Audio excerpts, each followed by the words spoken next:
Selamat pagi pemirsa, Anda menyaksikan Kilas Nusantara pukul 9 waktu Indonesia Barat. Berikut kami akan sajikan 3 informasi terkini dari penjuru negeri untuk menemani pagi Anda di Rabu Semangat hari ini. Pemirsa, Polisi Republik Indonesia mendukung penuh dilantiknya Jenderal TNI Andika Perkasa sebagai Panglima TNI. Kepala Divisi Humas Polri Irjen Pol Dedi Prasetyo mengatakan akan terus mempertahankan dan meningkatkan sinergi dengan TNI.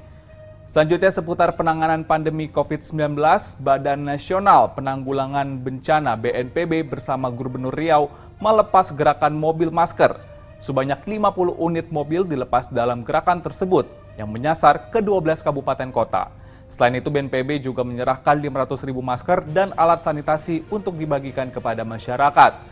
Kemudian untuk memberikan Anda ide dan semangat produktif, saya akan mengajak Anda melihat kreativitas ibu-ibu PKK Desa Bugisan, Klaten, Jawa Tengah yang melakukan pengolahan makanan berbahan dasar buah pepaya menjadi berbagai pangan, mulai dari stik hingga nugget. Penasaran seperti apa? Simak videonya berikut ini. Polri mendukung penuh Jenderal TNI Andika Perkasa yang pada 17 November akan dilantik sebagai Panglima TNI. Di bawah kepemimpinan Andika, Kapolri Jenderal Polisi Listio Sigit Prabowo menjamin akan terjalin sinergi yang semakin kuat antara TNI dengan Polri.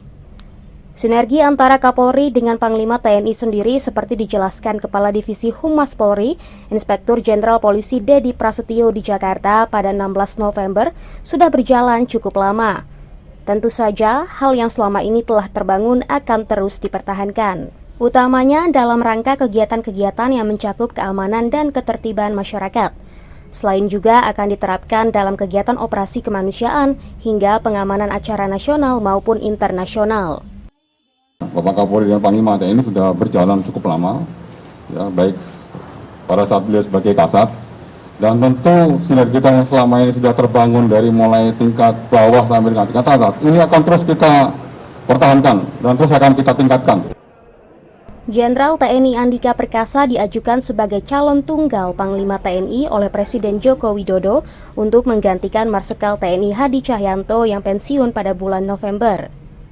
Namanya pun telah mendapatkan persetujuan dari DPR untuk menjadi Panglima TNI dalam uji kelayakan dan kepatutan pada 6 November lalu. Dia akan menjadi Panglima TNI dengan masa jabatan hanya 13 bulan karena akan memasuki usia pensiun pada tahun depan. Dari Jakarta, Rio Faisal, Kantor Berita Antara, mewartakan. Karena rombongan BNPB sudah mendekati kantor gubernur. Bertempat di halaman kantor Gubernur Riau, Selasa siang, Deputi Bidang Rehabilitasi dan Rekonstruksi Badan Nasional Penanggulangan Bencana (BNPB), Jarwansyah, serta didampingi Gubernur Riau, Syamsuar, melepas gerakan mobil masker untuk masyarakat seprovinsi Riau. Sebanyak 50 unit mobil dilepas untuk menyasar ke 12 kabupaten dan kota. Diserahkan pula secara simbolis 500.000 lembar masker, 100.000 botol penyanitasi tangan, serta 100.000 batang sabun untuk masyarakat Riau. Deputi Bidang Rehabilitasi dan Konstruksi BNPB, Jarwansyah, menyebutkan gerakan tersebut sebagai upaya penanganan COVID-19 di Riau untuk terus menyosialisasikan kepada masyarakat pentingnya menggunakan masker. Karena saat ini kondisi pandemi belum berakhir, serta mengantisipasi gelombang ketiga COVID-19. Sejak dulu dalam rangka mensosialisasikan dan mengedukasi masyarakat supaya tetap memakai masker, terutama masker kain kepada masyarakat yang bisa dicuci 2 kali sehingga tidak terus dipakai di luar. Harapan itu bisa mengedukasi masyarakat dan masyarakat bisa selalu mempertahankan imunitasnya dengan tetap memakai masker ketika keluar dari rumah. Dan kita harapkan itu bisa terus bertahan sehingga kesehatan masyarakat bisa terjaga dari pandemi. Sementara itu, dalam 2 hari terakhir, di Provinsi Riau nihil penambahan kasus terkonfirmasi positif COVID-19. Selama itu juga, kasus kematian akibat COVID-19 juga nihil di Riau.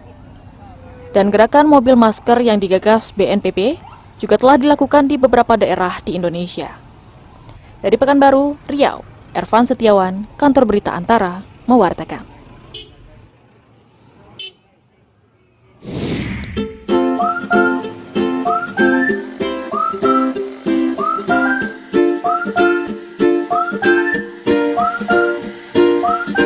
Selama ini orang mungkin lebih mengenal olahan buah-buahan yang disulap menjadi keripik dari Malang, Jawa Timur.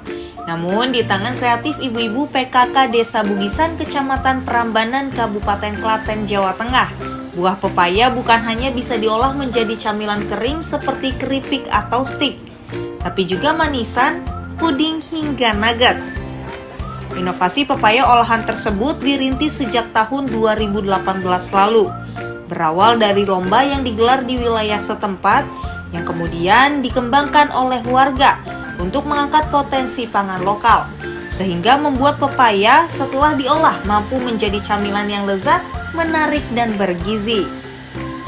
Beragam olahan pangan tersebut dijual dengan harga antara Rp5.500 hingga Rp25.000 per bungkus, dengan omset yang dapat mencapai Rp7 juta per bulan. Dengan wilayah pemasaran tidak hanya di Klaten, tapi juga Yogyakarta dan Solo. Ternyata dari ibu-ibu Dasawisma itu luar biasa. Dari pepaya mentah yang tadinya nilai ekonomisnya rendah sekali, bisa diolah menjadi makanan yang enak, menarik, dan tinggi gizinya. Kalau nggak salah, produk olahan ini hasil inovasi ibu-ibu pada tahun 2018. Mereka memang kita dari kecamatan itu meminta desa-desa untuk mempunyai produk unggulan dan berinovasi. Setiap pekan, PKK Desa Bugisan mampu memproduksi rata-rata 3 kali pepaya olahan, di mana untuk sekali produksi menghabiskan sekitar 40 buah pepaya. Dari Klaten, Jawa Tengah, Denik Apriani, Kantor Berita Antara mewartakan.